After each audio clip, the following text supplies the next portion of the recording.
On today's episode of Out Loud and Laughing, I think people don't realize that Pride is almost like our annual reawakening, and it's also a time where we're all able to just kind of reflect on the struggles that we went through and that the world put us through. So yeah, we're gonna raise our flag, we're gonna be happy, and we're gonna just celebrate ourselves because we went through some shit, whether you guys want to hear it or not. And I think that's where we just want people to recognize that and not think of it as, oh, the gays just want attention. It's not about that at all, right? That's never been our intention. We don't want the attention at all. We don't want people to show up to our Pride if they don't want to be there to celebrate us. We don't want the attention. We just want to be with our community and we want to feel safe. welcome to another episode of Out Loud And Laughing. Get Ready. I'm Bryan. And Jon, two gay cousins having big talks and even bigger laughs. Join us. Let's see what they're up to. It's Out Loud and Laughing. Welcome back, everyone, to a very exciting and kind of sad and very deep and profound and also very exciting episode of Out Loud and Laughing. I'm Jon. Hi everyone, I'm Bryan. Was that gay enough? For Pride. I was really trying to get it up there, and that's what I was trying to do. I was trying to make it emotional. I was trying to say we're going to take you on this emotional journey, happiness and depth and sadness and happiness again.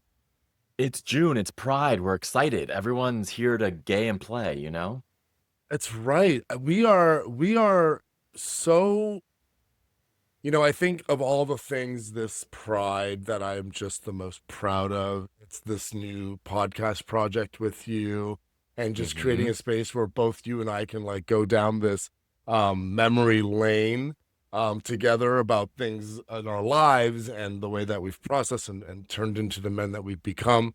The other day I was talking to my neighbor and he was asking about the podcast and how it was going, since we have actually some really great news coming up. We some really fun things coming up for us, and I was sharing it with him, and he was trying to get the gist. He was trying to understand who we were. He was trying to just give me the hook, and I gave it to him. I told him we're cousins, our moms, our dads, all the relationship stuff.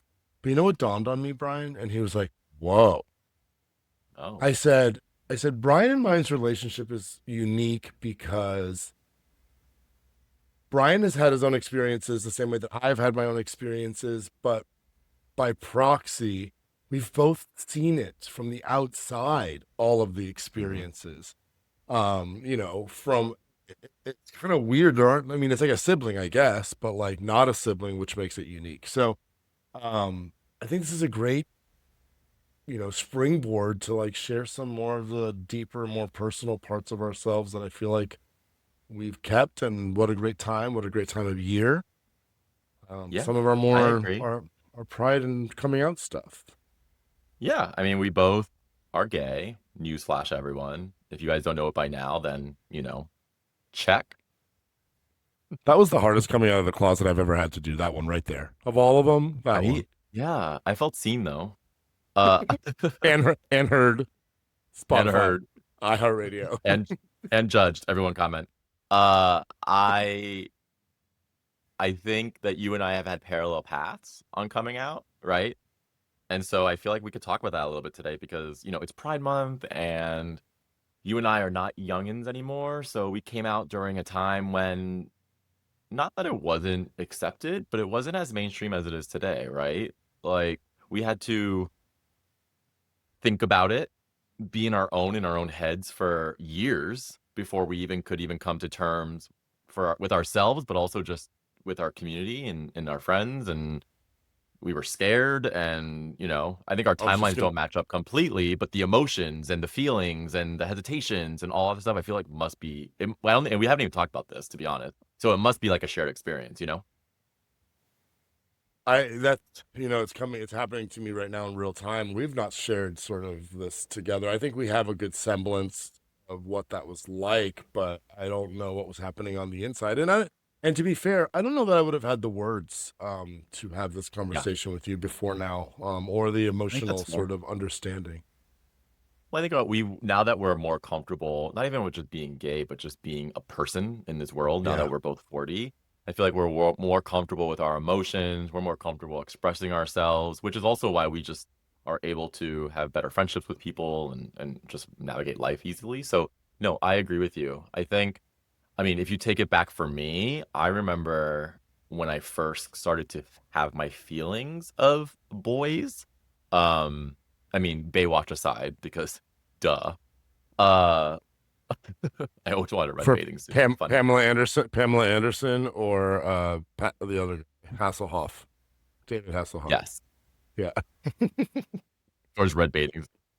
Uh, all the men there, but I remember my third grade teacher, Miss Brummett. Stay with me. I know I said a woman. Her husband was the sixth grade teacher, Mr. Brummett. And he would come into our class and he would talk to his wife, probably like, hey, you forgot to pack my lunch, bitch. Um, so it was more undertone than that, but And I That just would have remember made me too. That came would have in. turned me gay too. Yeah, a little bondage. I remember just whenever he would come into the class and stuff, like my heart would like sink just a little bit. Like you got like a weird little feeling, you know? I think it's funny that you said your heart sank. Let's get back to that at the end. Will you remind me of that, or should we just do it real quick? In therapy this week, my therapist told me that our gut is sort of like the checkpoint. So Hmm. if our brain is the thought and our heart is sort of where the dreams live, like the stomach is the gut is the checkpoint. So when you said my heart dropped, your body was telling you like, hey, we're something else, but we didn't know Yeah, how to do something's that. there. That's interesting. It's so I think it's interesting. almost like probably the third grade version of like butterflies in your stomach, you know? I mean, I think it's exactly that. I think it's exactly, or maybe butterflies in your stomach is the early example of trusting your gut, right? Yeah. So if I was 10 in third grade, he might have been like 25, 26. He could be a hot daddy now. Maybe I should look him up on Facebook. Anyways, I digress. We need to, Continue. you dad dress. Yeah. um, When did you start to I, know? so I actually have, a few instances. So like when I was like in preschool, there was this little kid. Well, in preschool, like the boys' bathroom didn't have, it was just like five toilets, and like the teachers would have to go in and watch us pee, and like, Oh. it was very different, Brian. But I remember like being curious about all the other little boys' penises, and then Mm-hmm. also like nap time in kindergarten is a very visceral memory for me, because I remember like Okay. it was like a weird thing where like some of the kids would get to like choose who they wanted to sleep next to, because we were all just on the classroom Yeah. floor. And like I always wanted to sleep next to a boy. Yeah. Um, and another one that even up until like middle school when I had left, I mean, from elementary school to middle school to high school, there was always somebody or something like making my body feel or say something differently than what I was being told. And so like it Mm. was hard to really discern those feelings or even enjoy them, right? Like Yeah. as a child, because all those feelings did, oh my God, I'm like having a real-time revelation. All those feelings ever did was invoke shame. And so now when I feel those feelings, they Mm. remind me of shame. Yeah. No, I remember if it was we were taught for that feeling to be wrong. So I think that's why like when you fast forward through the hard years of middle school, which that's a whole different episode, but it was, you how alone did you feel? Because I felt so alone. Like I had friends, you and I were really good at wearing a mask and like being present, but there was a lot happening behind that mask. And it was a lot of just like insular seclusion, if that makes sense, right? Because you couldn't necessarily share those feelings or those thoughts or really any of it with anyone, right? We were taught that it was not okay. Well, it's really funny, right? Because I think that our parents did such a great job of keeping sort of the family unit insular, right? So Yeah. this was the 90s. The internet was the advent of the internet. There were so many new things coming up. Our parents were really just trying to keep us safe. Also, it was a really big time for people like kids getting abducted. Like I remember that being like sort of Oh yeah. this big narrative. So our parents were pretty scared and they bought into a lot of that stuff, and so they would keep us very sheltered to some degree. So inside of that insularity, like, and feeling safety, like, and by safety I mean at home without being out in public and things happening to Yeah. you. But without that, now we were just stuck to like having like the TV or our family as sort of like these portals out into what the world was. And nothing that we were seeing between our family or TV like gave me answers, or at Hmm. least like gave me context to what it was that I was, and then all Yeah. the ways More that confidence. it was representative, and all the Yeah. ways that being gay was representative was either like it was like the clown in a court, right? Like in a jester Yeah. court, where it was like the one that made you laugh, or the one that was like sort of the lean on guy. It was never anybody who had real feelings or had real dreams. And so, it kind of fucked Yeah. with me a little bit. Totally. I mean, if you think about it, like, and I agree, like our parents did and what they knew, and that's fine. And I don't think anyone's at fault here. It's just it was we were of the time, right? Our parents were seeing the LGBTQ community with AIDS in the 90s and stuff. So that probably scared them. So the idea of their child even stepping into that world was like, I don't understand it, but what I do understand is that they're dying. So that must have been hard to raise children to kind of be accepting because, I mean, let's be clear, guys, everyone. John and I were not hiding our gayness as kids. We just didn't know that what it was. We were very gay. We loved a good show tune, but I think what's interesting is, we go into high school then, and you and I are in the same high school. I think it's starting to be a little more accepted, but I think for me in high school, I still very much hit it. I was trying to like have crushes on girls. I mean, again, my affinity towards Britney Spears, huge red flag, but I still, for me in high school, I was still very much in the closet. I think you started to have a little more of like an awakening. Yeah.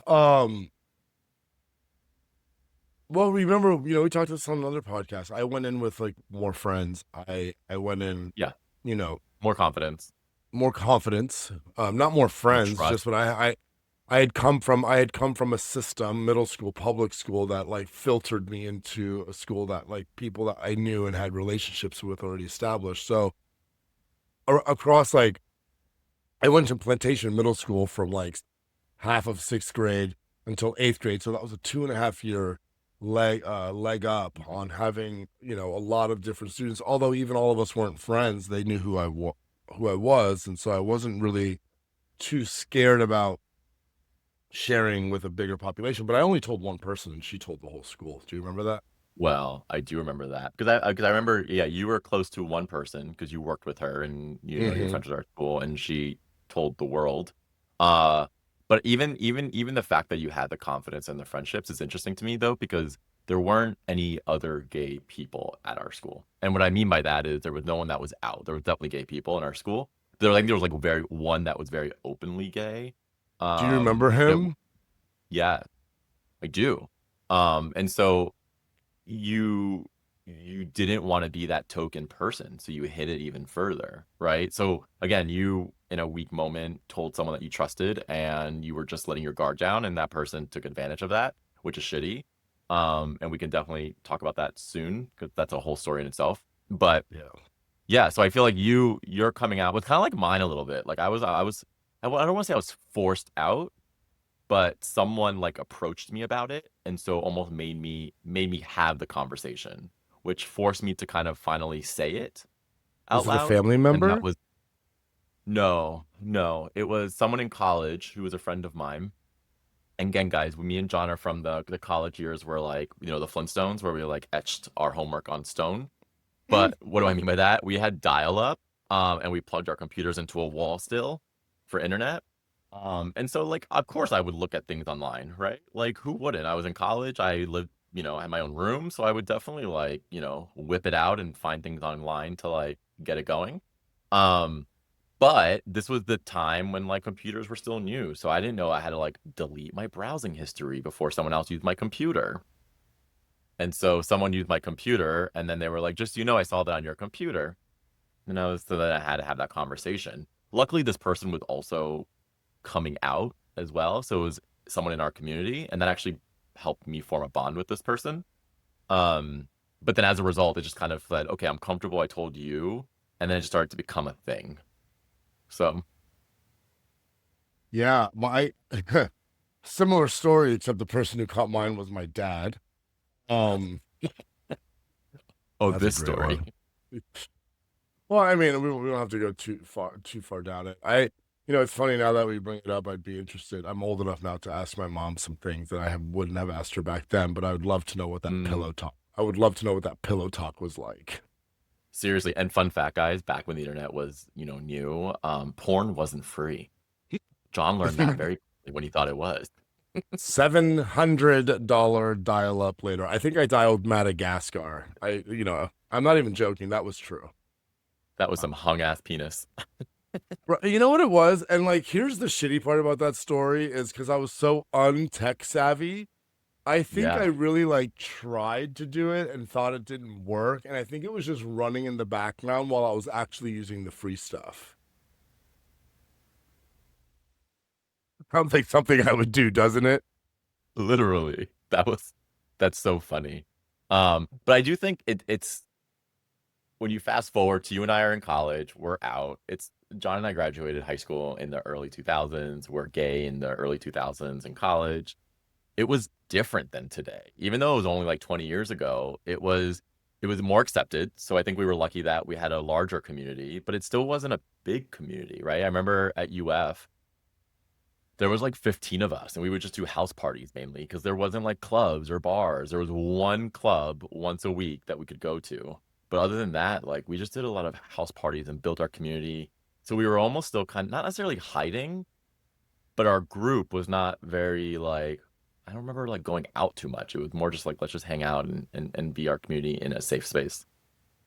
And I think this is why this time of year is so important. I often, Mhm. we hear the jokes, we hear the banter and the little side chatter around like, oh, the straight parade or this, that, and the other. And it's kind of like, and we don't have to, I don't want to even lean into or play into that narrative really, but Yeah. all I mean to say is, this one time a year allows us to really put as much visual, emotional storytelling, uh, example of setting examples, sharing success stories of overcoming lots of things.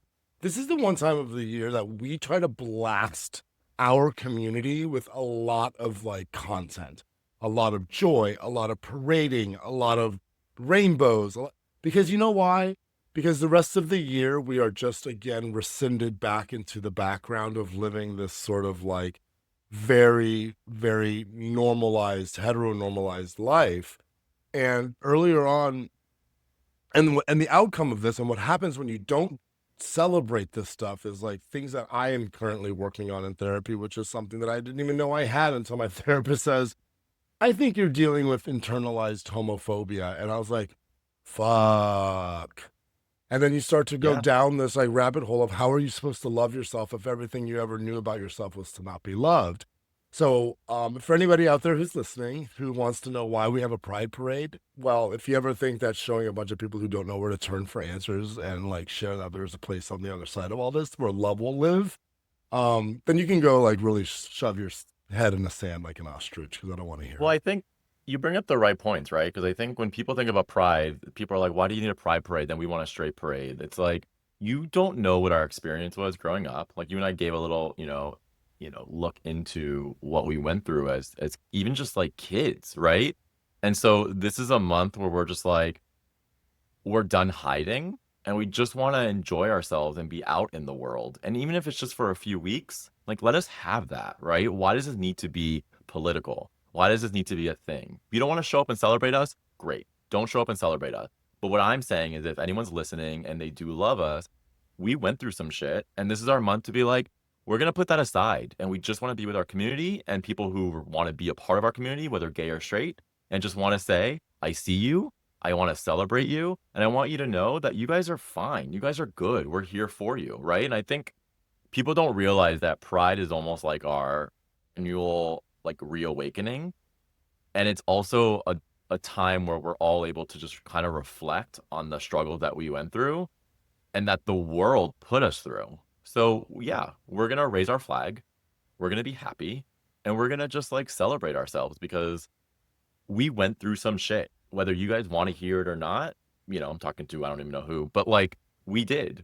And I think that's where we just want people to recognize that and not think of it as, oh, the gays just want attention. It's not about that at all, right? Like that's never been our intention. We don't want the attention at all. We don't want people to show up to our pride if they don't want to be there to celebrate us. We don't want the attention. We just want to be with our community and we want to feel safe. I think that's This coming from a community who celebrates meeting somebody, celebrates when they say that they want to spend the rest of their life together, celebrate the day that they make the vow to spend the rest of their lives together, exactly. celebrate the day they find out the gender of the baby that they're about to bring into the world for the rest of their lives together. They can celebrate what they want to celebrate. Right. Yeah, You know what exactly. I'm saying? It's like, well, that's great. Well, then I'm going to celebrate this with my brothers and sisters and non-binaries all month long. And y'all need to do my beckoning right now. So instead of asking me for shit, I'm going to ask you, Jerry, to go get my coffee this morning. Thank you very much. Oh, Jerry. Jerry makes horrible coffee, by the way. Don't do Jerry. But Jerry's the worst coffee maker in the office. I don't even. He's so bad. I fired him. He's not even here anymore. Oh my God. If I get Jerry at the water cooler, you're not getting back to your desk for another 30 minutes. That person will talk your ear off. Anyway, everyone know the Jerry. Everyone has a Jerry. Well, we're excited for Pride Month. We are excited because we are also almost done with season 1 of Out Loud and Laughing, John. Can you believe that? It's been such a ride with you, and I'm so looking forward to season 2. What were some of your favorite highlights this season? Are we getting picked up for season 2? You didn't hear that? No, I didn't talk to the network. Well, I found $2.50 in my sock drawer, so $2.50 for all the obsessive decimal placeholder need to knowers. Yeah, let's run it. Let's run it back. Oh my gosh, guys, we are almost done with season 1. We are ending season 1 during Pride. We will be launching season 2 during Pride, so stay tuned for more. We probably will recap a little bit of our fun learnings of season 1 because I do think we learned a lot in this first season, guys. And John and I want to do this because we wanted to learn a lot about each other. We wanted to learn a lot about just podcasting. It's been a journey. So thank you for those who have stayed with us, and hopefully we get more people in season 2. Yeah. And like I said, lots of exciting things in the works. If you've been following along, you've seen some of our guests come on, which we've been so honored to have. Broadway Dads, Miss Bouvier this season. Yeah, we have more coming. Brian from Gay with Kids. He's coming up. Yep. Oh no, we have had him. Yeah, you're right. And we're just excited to put more in the can. And in this transition time, this time of transition, just been just so much fun. And I want to wish everybody happy Pride. And I want to happy Pride, everyone. Yeah, happy Pride this month as you go out into the world. Obviously, bring all the joy. Obviously, bring all the light. But I also want to remind and hug your friends. I want to remind everybody that we're all going through something, regardless of your affiliations with race, gender, all of the things that we use to identify and design who we are. That everybody's going through a story, and that story is worth celebrating, regardless of what it is. And love your neighbor. Thanks, everyone.